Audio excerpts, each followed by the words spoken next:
Hey there, Bakugan fans. Welcome back to Bakumentary, your go-to show for competitive Bakugan Battle Planet news, gameplay, meta reports, and more. I'm your host, Robo-sensei, and on today's video we have another unboxing. Today we have a sort of unreleased Wave 4 product. This is the Aurelus Dragonoid Ultra starter pack. The Wave 4 starter packs haven't actually come out yet, but this one has been appearing on Amazon, so I went ahead and snagged that. Starter pack comes with 3 Bakugan. Here we have the star of the show, Aurelus Dragonoid Ultra. Has a really good Evo, really good base form even. Darkest Mantanoid, always happy to get a Mantanoid core. And a Pyrus Pegatrix. So, let's go ahead and get in here.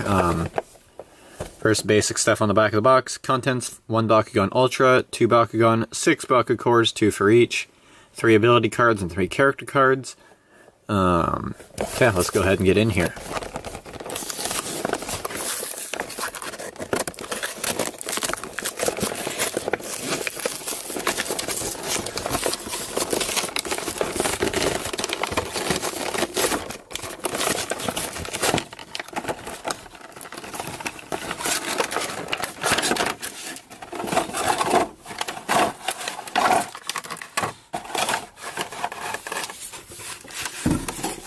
So let's go ahead and check out our cards first.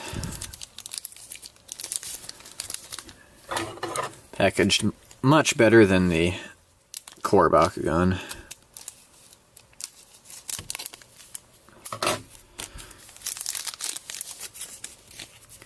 So here is our updated checklist for Wave 4. Wonder actually if this is the updated checklist for Momocon. Nope, still the one we've had for a while now. Not that it matters, because these are all inaccurate anyway. So these are our instructions for Dragonoid Ultra.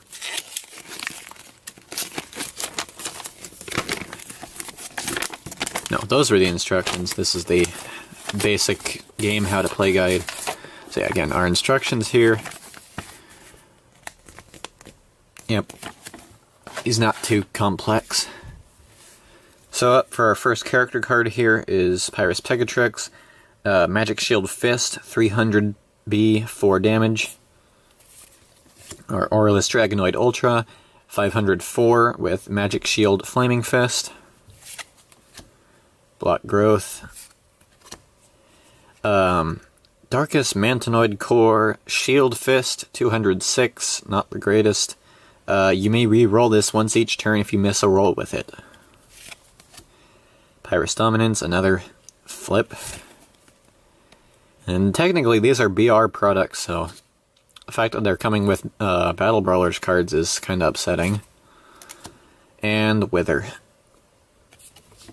So let's go ahead and get into our Bakugan here.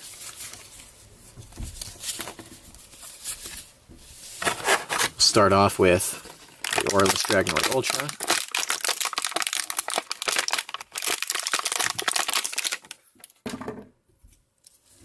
So here he is, Aurelus Dragonoid Ultra in all of his Ultra glory. Got that nice gold and silver Aurelus color scheme. His itty bitty arms that fold out.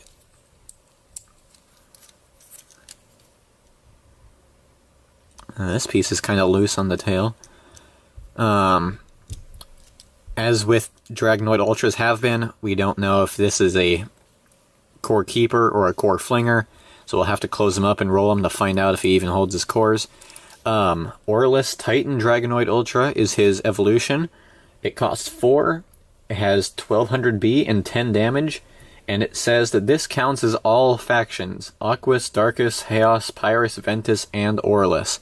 It's just a really good ability if you can play it in things like Mono Darkus. It becomes a Darkus, it gets Shadow Strike from C. It gives you a 3rd Darkus Bakugan to get another discard off of Ride a Darkus.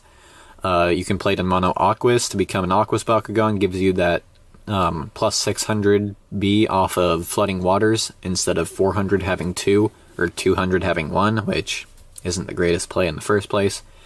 Being that it counts as all factions at once means that it will not be stopped by cards such as Pact of Darkness, Stand Together and Tiger Reflex, because those cards say stop attacks from not this faction.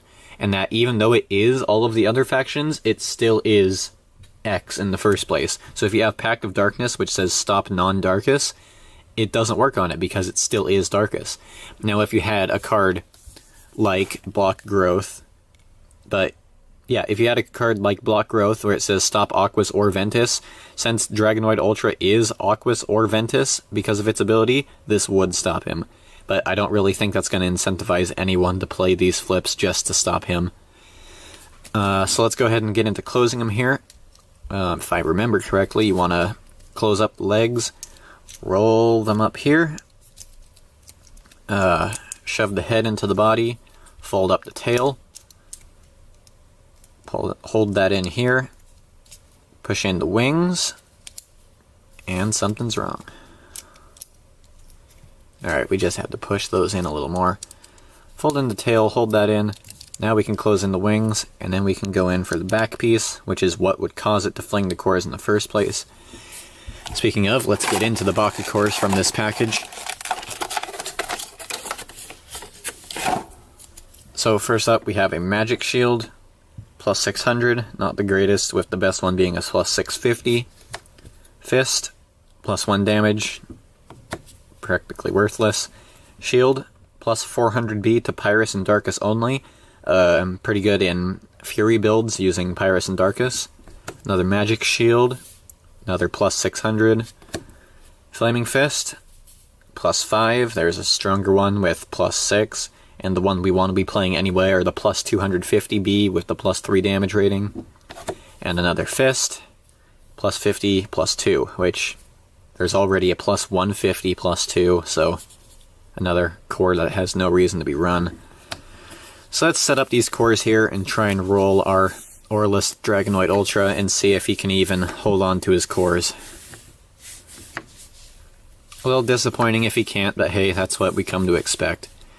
We did see a picture at Toy Fair this year of a Hyper Aurelus Dragonoid Ultra.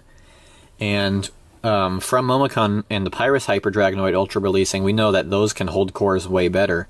So, we're going to see here if this guy can hold his cores on his own, and if we can even play him before the Hyper comes out. He sort of held on, but didn't even open. Let's try that again. Nope, figures. Well, there he is. At least he can flip. Let's try that again.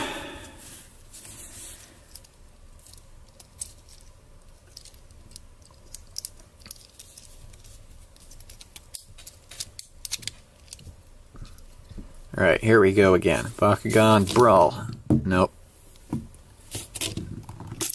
Yep, okay, so he's not going to hold his cores. Figures as much. Let's get into our other two Bakugan here.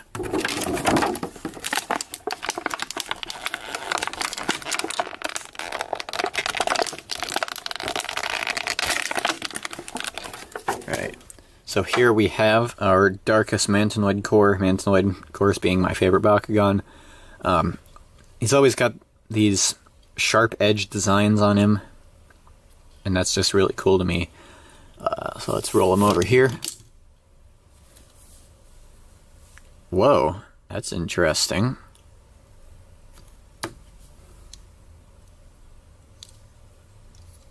He didn't really hunch over. He was kind of... Huh. I wonder if it's supposed to do that. So either he's got some tight joints here. It's preventing him from hunching over like usual.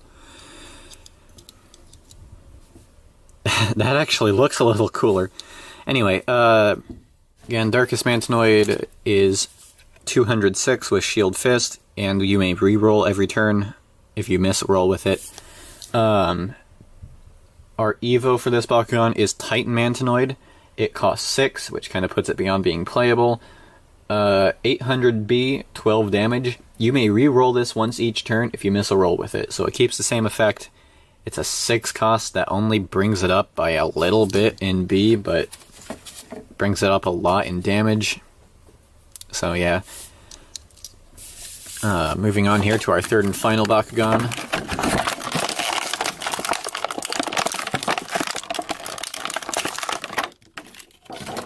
We have Pyrus Pegatrix Core. Pegatrix is probably one of the best core Bakugan designs. Outside detailing looks really nice on the wings, and it has a really good design to be a Bakugan, actually. Pyrus is one of the last factions we've yet to see it in. I believe we got Darkest Pegatrix in Wave 3. Again, a Magic Shield Fist, 304. So let's go ahead and see it here. Bam. We get 2 cores.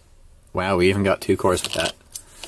Well, here's Pyrus Pegatrix with the green detailing we can see on the outside now, or on the inside now that we've opened it.